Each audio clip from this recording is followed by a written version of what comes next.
Hi friends, today we will do exercise number 35. So ready? Start.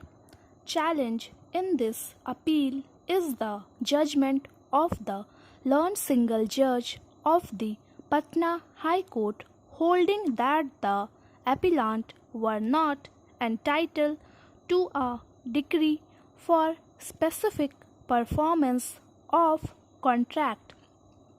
In a second appeal filed by the respondent, the judgment and decree of the trial court, as affirmed by the first appellate court, were reversed and the suit of the plaintiff was dismissed.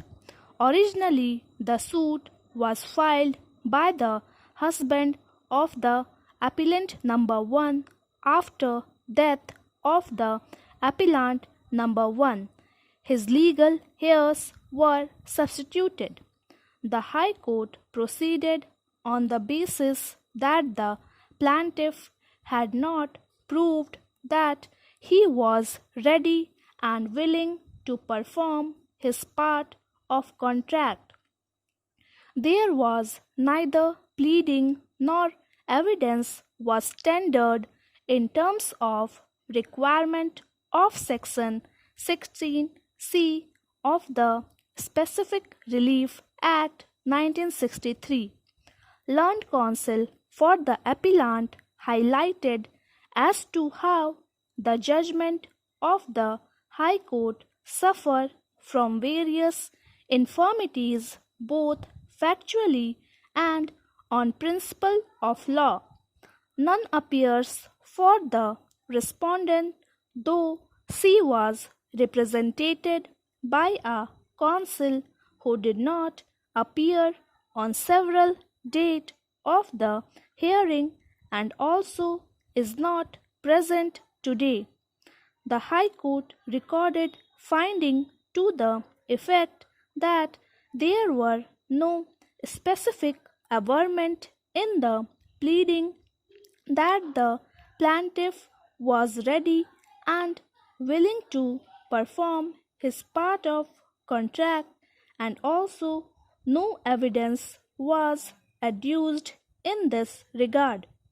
As rightly pointed out by learned counsel for the appellant, the findings are contrary to the material on record. As noted by the first appellate court in various paragraphs of the plaint, more particularly paragraph 18 and 22, specific averment regarding readiness and willingness of the plaintiff to perform his part of the contract have been made. Additionally, the plaintiff, who was examined as PW9, has categorically stated that he had gone to tender the money that is the consideration to the defendant, who was not agreeable to return the sale deed, and therefore the only course left open to the plaintiff was to file a suit. On this ground alone, the judgment of the High Court is vulnerable.